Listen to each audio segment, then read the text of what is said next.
The most important aspect of my preparation was appearing for mock tests. During the initial months of my preparation, I used to appear for 2 mock tests per week, and this definitely helped me a lot.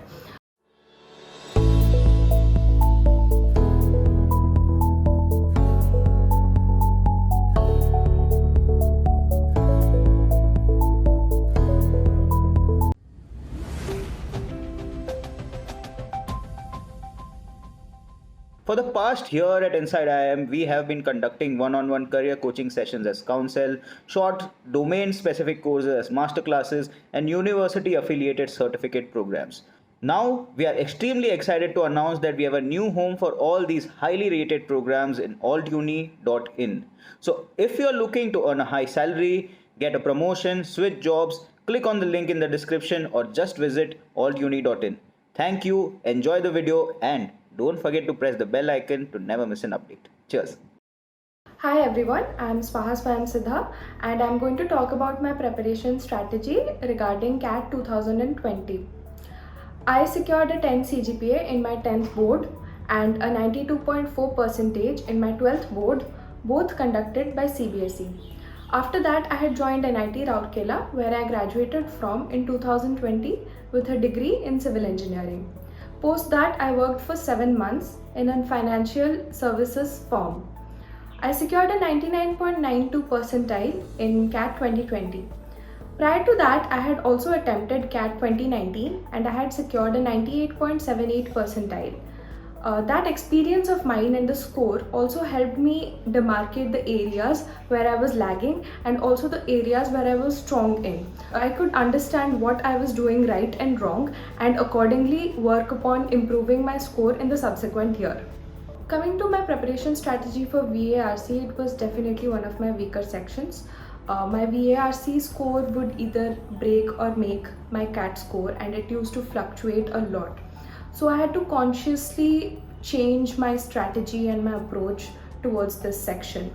I was an avid reader. I had to slow down upon my reading speed and concentrate more on understanding the question, what it wanted, and also understanding the passage and what it was trying to say.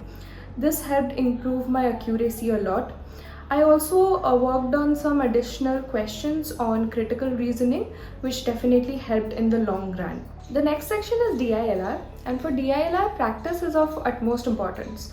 Another important strategy for DILR is that one needs to familiarize oneself with all sorts of questions that usually appear in DILR sections. This helps in saving time a lot. Set selection is also a very key practice that one should follow while attempting DILR questions.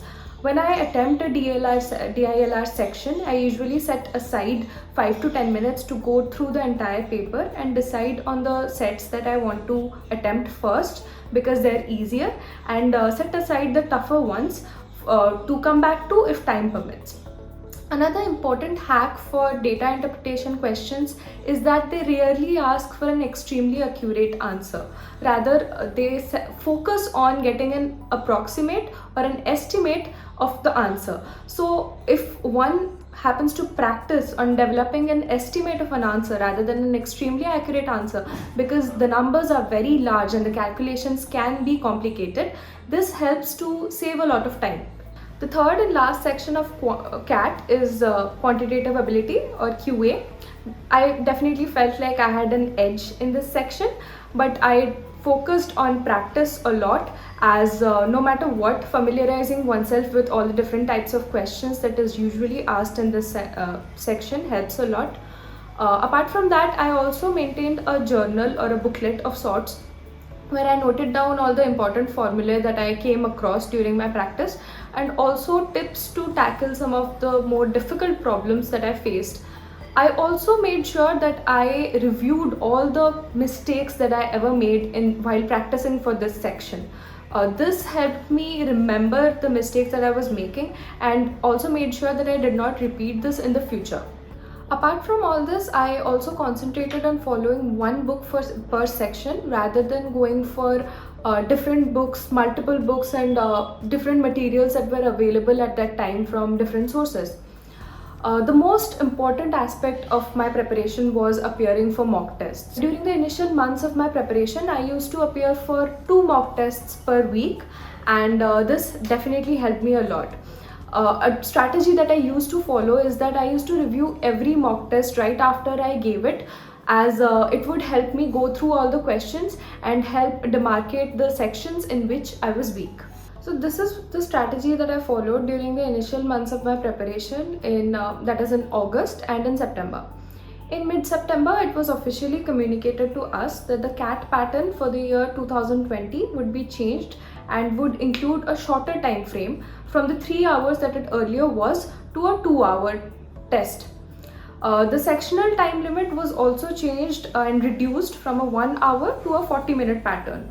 Since these changes were announced, I had to change my preparation and my strategy accordingly. There was also quite an uncertainty about the number of questions and the shorter format. So I had to also take the speed and the time factor into account, which I had not in the past, because I was really comfortable with the 3-hour format. Apart from that, there was also an absence of historical data which helped map the scores with the percentiles required, and that also created some confusion. To help prepare for the new format, I set targets for both my practice sessions as well as my mock tests.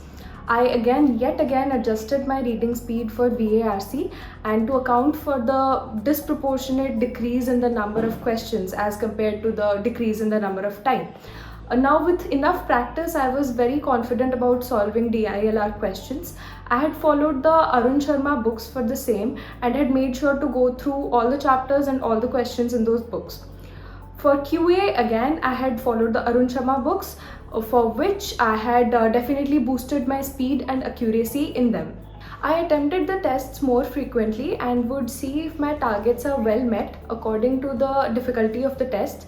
This was actually very important, as all the tests are of varying difficulty, and in my personal opinion, the mock tests seem to be a bit more tougher than the actual CAT test, and they conform to the actual CAT pattern as it grows closer.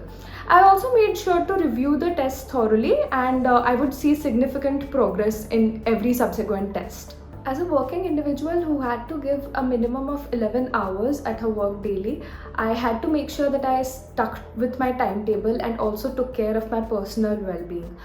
With just a month left for CAT, I was confident that I had enough practice and that I was clear with all the concepts required, for which I focused on appearing for mock tests entirely.